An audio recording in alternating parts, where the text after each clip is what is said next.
It's broken. Oh my god. Okay. Okay. I'll leave it alone. Leave it alone.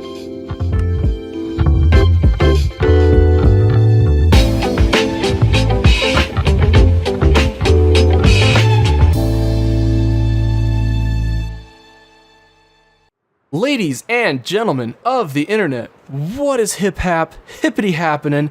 My name is Haphazardous Waste, and guys, welcome back to another episode here on our solo Let's Play world. We're just here flying our way over to Nuclear Cove. We just had ourselves a great adventure in the last episode, got ourselves up some exotic blocks from the various biomes we hadn't yet visited, and as you can tell by these giant spruce trees right here, we managed to get a lot of stuff done. So, today, guys, after adventuring and, taking things a little easy, I want to get some building done today. And before I get into what we're going to be doing today, I also kind of want to show you what I've been doing. So, yes, I've been building up, I've been, growing some big trees, but also take a look at Nuclear Cove right here. Let's just take a look at this. During the break between episodes, I decided to go ahead and fix up some of the paths around here, make things look a little nice, because, I had that mess right there between my house and the portal. I thought it was good at the time I built it. It was rather ugly. But yes, we continued on this path that leads to our lighthouse over there, and just kind of continued on past our house, towards the mine shaft right there, and around our house, because you guys voted in the last episode. I put out a poll, and I wanted to know how we should build up Nuclear Cove. Should we build it up in the plains area? Or should we build it up around the water, like all along here? And you guys voted, and you guys really wanted it to be around the water. And I could not agree more. I think that is a fantastic idea. I mean, this place is called Nuclear Cove now, because I wanted it to be named something Cove. And I figured what better way to build up a town called Nuclear Cove than around the water. So that's what we're going to be doing today, guys. But also on the bill, as far as changes go, you may have noticed that this little building right here is gone too. So I tore out some of the farms that were here and there. I did a lot of terraforming too, as you see. But yeah, this building's gone. But on top of that building, there was a horse. Now, what happened to that horse, you may ask? Well, the horse is right over here. So a couple episodes ago, a viewer actually suggested that I name the horse Hannah. I asked you guys a couple episodes ago for a name for the horse. Didn't know what name to really give it, and that viewer suggested the name Hannah, so say hello to Hannah. So she's going to be staying there for just a little while. I actually have plans for her in the short future, actually, because as you see before you hear, all of this ugly netherrack is plans for this episode today. So right over here, like along here, I want to build up a pathway. So yeah, getting to my skeleton farm, which is just beyond that hill right there, is kind of annoying with an elytra. And I figured, why not make it a nice little journey over there by just walking, So I wanted to build up a nice little path along here, just make things look really nice. And then right there, I want to add in maybe a tunnel in the future. It may happen this episode, it may not, but I want to put in a tunnel that leads right to our entranceway for the skeleton farm. That way we can just go there with ease of access and go get some levels and go get some bones and kill some skeletons. But right over here too, going back to talking about the animals, I want to move all of the animals we have in this pen over here, because this is a bit of an eyesore right now. We had this in the beginning to the end series, and that was just because I needed leather for books and stuff. But now that I have animals, I want to put them someplace. So right over here, I decided that this would be the perfect spot to build ourselves up a barn. Now, it sounds nice and all, but I have a redstone contraption in mind for these animals that some of you may find a little cruel, but come on guys, it's a video game. It's not like I'm actually abusing animals in real life, so so yes, that's what we're going to be doing. We're going to build ourselves up a little barn, and I was thinking, let's just go back into the air one more time. Why not have a nice little wheat field around here too, connecting up to the pathway that leads to our skeleton farm, and that'll look so good. Now, another thing that you may notice is in my inventory right now, I have enough saplings to grow 64 trees of dark oak, 64 dark oak trees. That's because since you guys voted for Nuclear Cove to go around the water, I figured that burning all of those trees back was kind of a bad idea, and I want to bring the forest back a little bit. Now, I want it to be something. I want it to be kind of a unique forest because I want it to kind of merge with the pathway right here, and just make sort of a foresty pathway. You know, something like Little Red Riding Hood would go down, and I think it'll look really cool. And we'll of course connect. We'll of course, you know, connect the forest up to around our farm there. You know, make sure it has a nice little field that you can walk across to get to the barn and everything. And it'll look really good. So that's the start of today's episode plan. And I figured that since it's quite a bit to talk about, and it means it's quite a lot to do. So I figured the best way of showing you guys what we're going to be doing today and what we're going to be building up, I figured the best way of doing that is with a time lapse. So we're going to be building up this pathway, building up that barn right there, making a nice little wheat field around here, and things should look really good. So guys, sit back, relax, and enjoy the music. Let's get building.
So guys, welcome back. I hope you guys enjoyed that little time lapse. I actually had to cut it a little bit short. I had some other stuff I needed to get done that day. It's a new day for me, so I'm all fresh and ready to record once again. But yes, guys, during the break too, I didn't just quit working too. I also did a little work around here, and if you take a look in here too, did some interior work and brought over some of the animals we have. So we have Hannah over here. Hannah has her own stall now. Hi, Hannah. And I just made this barn look a little bit more like, you know, a barn. And I think it looks really good. I really like it. And one thing I'm particularly proud of is the fact that I made the roof, if we take a look right over here, I made the roof actually look like a barn. Now, the only thing I will say, though, is that I wish I raised it up just a little bit higher instead of just 3 blocks tall. But, you know, you can't win them all. And I still think it looks really good. So let me know what you guys think about that. And yes, right over here, too, I also changed up the silo. I know from the time-lapse it looked different, but I really like the look of it now. I like how it, you know, it's still kind of like, this whole entire build right here is kind of rough around the edges and might require a little detail work here in the future. But, you know, it's whatever. But yes, we are going to step away from this place now. I also just wanted to come over here and show you guys the forest path that I have going on here. And look at this. I'm very proud of this path right here. I think it's really coming together well. Now, if we just take to the skies a little bit here, and we just go up into the air, all of these trees around here, it may not look like much, but that was all of the saplings that I had. It used up all of the saplings I had for this project. So that was 4 stacks of dark oak sapling that I went through because I had to place them 4x4. So yeah, that's fun. But yes, so right over here too, I had to do a dirty deed. So I'm actually going to kill off these animals here because this thing is an eyesore, and I decided against putting them in the barn because, you know, there's an automatic farm that comes from these animals now thanks to the recent updates. So I decided, you know what, we're just going to kill these guys off. Now I'm leaving the blue sheep for now because they're blue, and I might need that in the future, but For now, though, there's going to be no animals in the barn other than those few stray sheep and then our horse. But yeah, so now time to move on to the next project. I hope you guys enjoyed the little time lapse again, and hope you guys enjoyed me building up this cool little path. I really love it, and I want to bring the forest all along here. But yes, moving on to our next project now. We're just going to step on over here. So I started the path around this bay a little bit because I want to get to building around the bay today. And right over here you see some more netherrack. Well, that is actually what this actually is marking the location of our next build. So, what is our next build, you may ask? Well, the biggest problem with me now with this tiny little house over here, I'm eventually going to have a big base, but the one thing that I don't really care about in the small space, but the biggest thing with me is I need a good smeltery. And right over here is actually a perfect location to build the smeltery that I have in mind, because it's a design of my own. It uses some concepts from already established redstone creations, but it's a really cool redstone, smeltery, and I really enjoy it. So we're actually going to hop over into my redstone testing world and take a look at this thing before we actually get into building it. So we're over here in my redstone testing world now, and I gotta say, things look very different now thanks to the updates. The color changes and everything like that make this world look entirely different than it did before. But I'm okay with it. I like some of the color updates. But yes, guys, right over here, this is the smeltery I had in mind. So this may look like, your average, big smeltery. It has tons of, has 8, furnaces to cook stuff. So it's rather fast and all. But there's a little trick behind this. As you see right here, we've got this little thing right here. This right here is actually a toggle for the smeltery. So the biggest thing I found when using giant smelteries like this is that it burns through a lot of coal and resources really quickly, even if you have just like a tiny amount of items. Like if you have like a stack of, a stack of, iron ore. There we go, iron ore. And you want to smelt it up. Well, you don't want to use all 8 of these because, if you do the math, it just kind of uses too much coal for too little resources. 64 divided by 8 is, it is 8, so it would require 1 piece of coal per. But what's cool about this is that you can actually toggle this to have only a certain number of furnaces going at once. So if you take a look at the back here, we have this little, what is it called? Comparator. And as you can see, the signal strength gets stronger and stronger, which locks these hoppers. So if I just, pull out some gold ore right here, we have it set to 3. Well, we'll set it to 5 for now. That means only 5 of these smelters, sorry, can't talk today, will start working. So let's just throw these suckers in, click the lever, and as you can see, 5 all light up, ready to go. And yes, they'll equally distribute among themselves, and they'll eventually output over here. This is from an earlier test.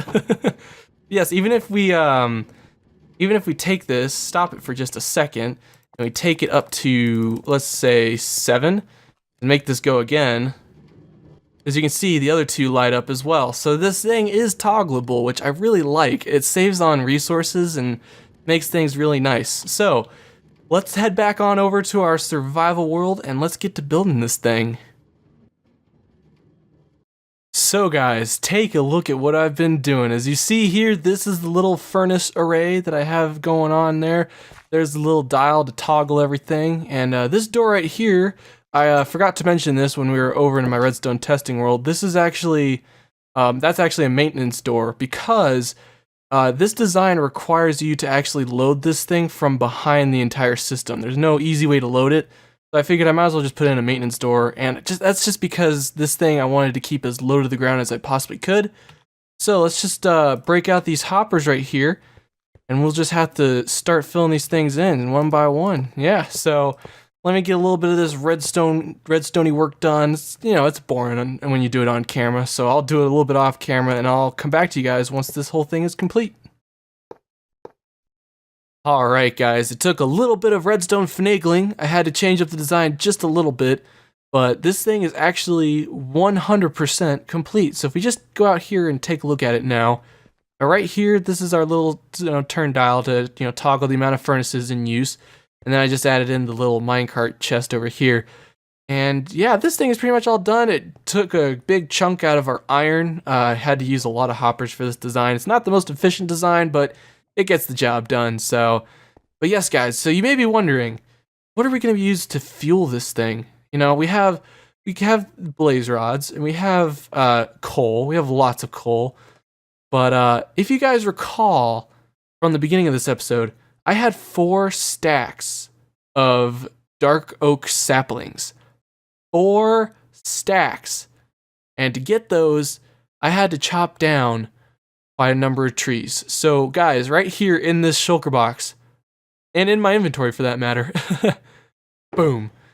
Look at all of the wood that we have in here. So this is not even like a dent in the amount of wood that I have now. I have too much wood, and now that we have spruce wood from our adventures in the previous episode, we're set. We're set on wood. I don't really have an issue with burning a ton of wood like this. So yeah, that's what we're gonna be using as our fuel source, at least for the time being. And so yeah, let's just pop these guys in here. Let's take out the rest of these dudes. And I think I'll just have to leave this shulker box back here until we go through all of the wood, because that's enough to fill all the furnaces right there. And yeah, so if we just go out to the front here, take a look at what's going on in this system. As you can see, all of the wood is being equally distributed along the system here. It's really good news, and it's not my little concept for this design. This actually came from Mumbo Jumbo. As you see here, this little thing right here, whenever all these hoppers down here are locked with redstone, and whenever an item reaches the very end of this line, like you see there, it'll activate this comparator, hitting this redstone torch, which will then deactivate this line. And since these are all being equally distributed into all of the hoppers, when the line deactivates, they'll all just drop down once. So each and every furnace will each get 1 piece of wood or coal or whatever for however many you put in. So it's pretty equally distributed. It's really nice to have. It's really good.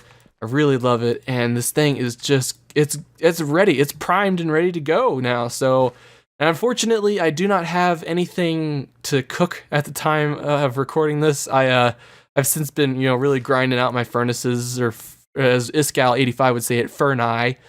And yeah, I have nothing to cook right now, but let's just let's close the door on this project and move on to something else, something fun. So welcome back, everybody, and it is another day of recording for me. I've had a pretty busy week this past week. I haven't had much time to record. I've just been busy with personal stuff, just personal stuff. I haven't had time to record, is what I'm trying to say. And but I did have time to just play and have a little fun. And so as you can see, I built up a pathway right here. It's looking really good. But if you take a look right over here too, I kind of built up this area around our furnace and made it look a little nicer, made it look a little, more blended in with the environment. Now, I did ask you guys for a vote earlier in the episode. I do remember that. And I don't want to sway your guys' opinion or whatsoever, or what your vote is. This is just temporary. If you guys vote for me to put a building around this, then I will put a building around it. Don't you worry. But yeah, so that's our furnace array pretty much completed. Our furnace, furnace machine, whatever it's called. But we're going to move on to our next project. Now, you guys may think that it's the tunnel right over there, but I've decided against it. I think that it's kind of a dull project to do on camera. It might just be something I do in my off time. But I decided that we're not going to do that. So over here, though, you may have noticed from this pathway, there's a set of slabs right here. And right up here, too, you may see like the outer shell of what looks to be a building. So yes, guys, this part of the episode, I should say, I was going to say this episode because I'm stuck in like recording for the first time mode because it's a new day for me. But this part of the episode, we're actually going to be building ourselves up a potion stand. So if we just take a look right here, this is kind of the building. This is the building shape that I'm going for. Now it's going to be sort of like a witch hut, but I kind of don't really care if it looks like a witch hut or not. I just wanted to make it look sort of potion-like, potion-esque quality of a building. But yeah, all that's left to do now is to actually get started with building this thing. So I'm just going to have to get going, and I'll cut back to you guys in a little bit once I've made some progress on this thing. Alright guys, so this is what I have come up with so far. This is just kind of the starter to the whole thing. Got ourselves another wart farm right out here. Got some good foliage. This stuff's gonna move. This is just for the project, but yeah, I like it. I like how it's kind of enclosed around with trees, and I hooked up the path and everything to it, so it looks really nice and just really pretty. And if we just take a look inside of here too, yeah, this place is looking like a brewing area. So we're going to use these as our brewing stands. We're not going to make anything automatic. This is just kind of an aesthetic build with some functionality to it. Then right over here though, this is our storage for it. Now there's nothing in here right now, but I plan on adding, the various things you need for, making potions. Like right here, I might make this just a nether wart chest. So we have, because every potion needs nether wart. Right here, I might make it the ingredients chest. Here, I might make it the bottles, and here, I don't know, something else. But yes, guys, this is the sort of start of it. Yes, I know it has no roof, but I kind of wanted to just kind of give you guys a little update of what's going on. And yeah, let me now it's all that's left to do now is just add in the roof, and that's going to require a ton of stairs. So I'm gonna have to get to building, guys, but I'll come back once this thing is entirely done. Alright, guys, so this project is completely done. I hope you guys like it. It's a pretty cool little witch hut-esque potion stand thing. I don't know. I don't got a word for it. But yes, guys, if we just come in here, we gotta come in here though. We just come in here and just take a look around. This place is pretty much all said and done. So as you can see, we have an exposed roof, and that's where all of our smoke comes off of. I hope you guys like the roof too. I'm not very good at roofs, to be perfectly honest. I try to make it look kind of like a natural grade and everything, but I don't know. I'm not very good at roofs. But if we just come back in here real quick too, and just take out some of our tools and stuff. I don't know. Yeah, this place is pretty much done. All that's left is like a little detail work on the inside, make it look a little nicer inside wise. Boy, I can't talk today. But yes, guys, this project is completely done. I'll go ahead and just do this on my own time by filling in all the chests and marking all the item frames with what's in where. But yes, guys, that's done. This project's all complete, and that is actually gonna have to do it for me this episode. So I really hope you guys enjoyed it. I know I felt it was kind of choppy, I know, but I've had a busy week and I haven't had much time to record. That's not an excuse, that's just the reason why. But yes, guys, we got 3 little projects done, making our Nuclear Cove area look much, much nicer. I'm really liking this. I'm really loving the look of this place, but yeah, that's gonna have to do it for me. So guys, as always, if you guys liked the video, well, be sure to leave a like. If you guys want to leave me any sort of suggestions, I do read all the comments, so be sure to leave me a comment. And of course, if you also want to keep up with the content on this channel, well, be sure to subscribe. Thank you guys so much for watching. I will see you all in the next episode.